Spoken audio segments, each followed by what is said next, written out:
The pursuit of the legendary Sasquatch has always been fraught with mystery and a hint of danger.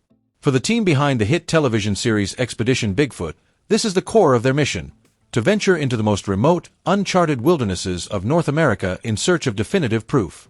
However, during one particularly harrowing investigation, the line between myth and terrifying reality blurred entirely. What began as a standard expedition escalated into a series of chilling events so intense, so threatening, that the producers seriously considered canceling the entire show. This is the untold story of that near-fatal season. The investigation was launched in a particularly remote and foreboding location, chosen for its dense history of sightings and its inaccessible terrain. From the first night, the atmosphere was charged with an unnatural energy. The team's sensitive audio recording equipment captured something that immediately set them on edge: a series of unsettling nocturnal noises. These weren't the typical calls of owls, coyotes, or known predators. The closest, most disturbing description the seasoned researchers could agree upon was the sound of a woman being attacked. This wasn't just an animalistic cry, it was a visceral, distressing sound that suggested intelligence and malice. It served as a sobering warning: they had not just entered Bigfoot territory, they had potentially stumbled into an active kill zone. The intelligent adversary, a game of cat and mouse. The sense of being watched by an intelligent presence grew exponentially with the team's next discovery. They returned to a specific tree that had been documented in a previous episode, a site that had held a crucial piece of evidence: a large, distinctive piece of animal skin draped over a branch nearly 20 feet in the air.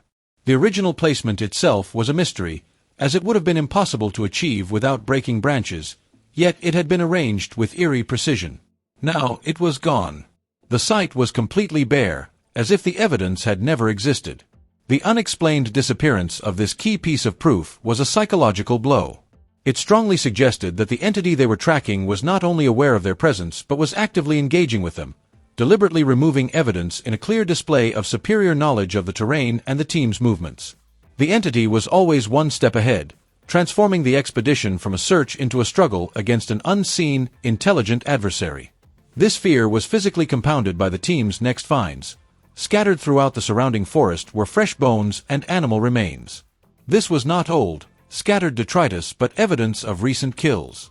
It confirmed the crew was not simply alone in the woods, they were sharing the space with an active, powerful predator.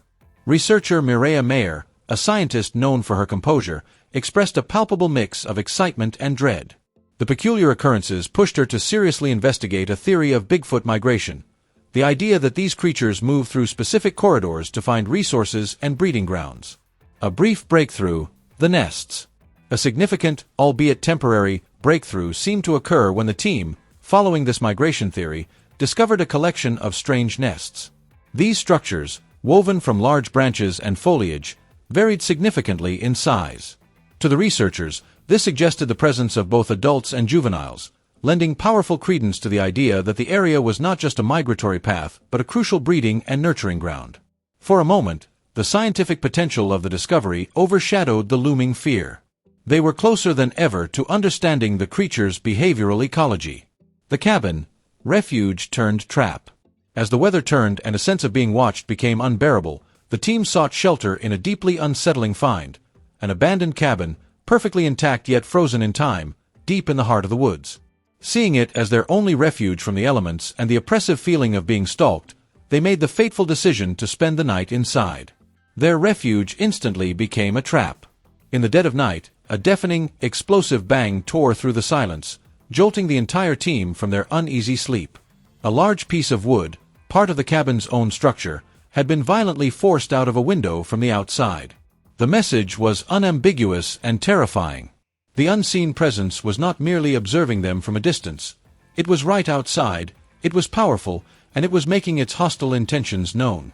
The cabin was no longer a shelter, it was a target. Forced to abandon the cabin in the middle of the night, the shaken crew regrouped outside, only to be met with even more unnerving phenomena. A strange, foul odor, a mix of musk and decay, filled the air around them. Simultaneously, their handheld equipment and a deployed drone began to malfunction wildly, taking electromagnetic readings that spiked far outside their normal range. The source of this electronic disturbance seemed to be moving through the forest around them, a phantom presence just beyond the tree line, leveraging a terrifying understanding of their technology. The horror of the expedition reached its gruesome culmination near a lakeshore. The team, once again hearing the same terrifying distress cry that had haunted them since day one, followed it to its source. What they stumbled upon was a scene of pure carnage, a predator's primary feeding territory. The forest floor was a graveyard, littered with the skulls, spines, and splintered rib cages of deer. At the center of this charnel ground was a freshly killed deer leg, half buried in the undergrowth, teeming with flies and reeking of decomposition. In total, they counted 7 or 8 distinct animal corpses in this one small area. They weren't just in the creature's territory, they were standing in its larder, walking across its dining table. The feeling of encroachment was overwhelming. Faced with this overwhelming and hostile evidence, the team made the only decision they could. The pursuit of a legend had collided with a dangerous and violent reality. The entity they were tracking was no longer a subject of study, it was an immediate and credible threat. The mission had to shift from discovery to survival. There was a serious, sober discussion about the ethics of continuing and the very real possibility of canceling the expedition and the show entirely. The risk was too great. While Expedition Bigfoot ultimately returned to the air, this incident remains a defining and haunting chapter for everyone involved. It serves as a chilling testament to the fact that some corners of the wilderness hold mysteries that are fiercely protected. The crew withdrew from those woods, leaving behind an unsolved mystery and carrying with them a chilling warning about the intelligent, powerful, and terrifyingly real force that truly resides in the deep, dark forest. 4 seasons, Expedition Bigfoot has been our window into this enigma, guided by a trio of intrepid explorers who have dedicated their lives to the search. But as any dedicated viewer knows, the evidence captured on camera is only a fraction of the story. The real narrative, one of unwavering dedication, personal sacrifice, and raw courage, belongs to the cast: survivalist Russell Acord, primatologist Dr. Mireya Mayer, and researcher Bryce Johnson. Their journey is far from over, and now, more than ever, they deserve our continued support and followership. What we see in each episode is a tightly edited package of the most compelling evidence and heart-pounding moments.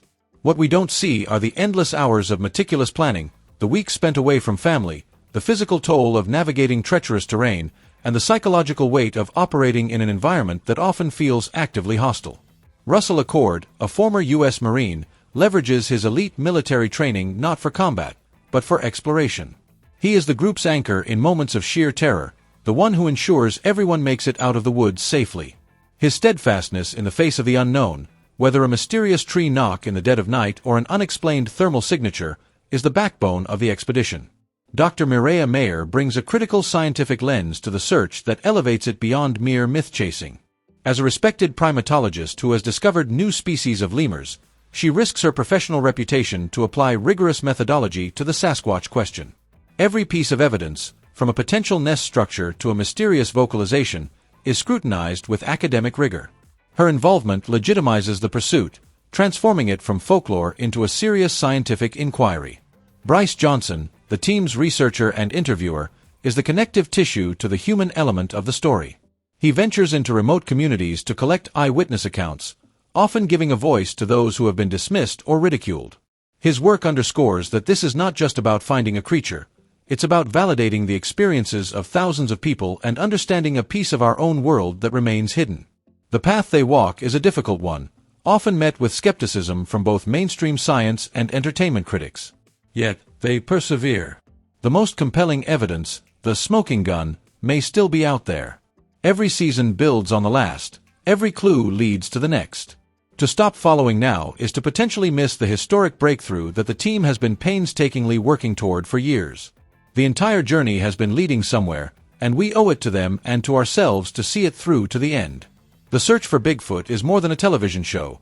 It's a continuous expedition fueled by passion, science, and an unyielding spirit of adventure. Russell, Mireya, and Bryce are not just characters on a screen. They are real-life explorers on the front lines of the unknown. They brave the elements, confront their fears, and endure the skepticism so that we can all peer into the unknown from the safety of our homes. They deserve our respect, our curiosity, and our support. So, let's keep following. Tune in, engage online, and discuss the findings. Let the networks and sponsors know that this mission matters. The team is still out there, poring over maps, analyzing data, and preparing for the next foray into the deep woods. They are committed to finding the truth. Let's show them we are just as committed to supporting them every step of the way. The greatest discovery in history might be just around the next bend, and we all have a front row seat. Don't look away now.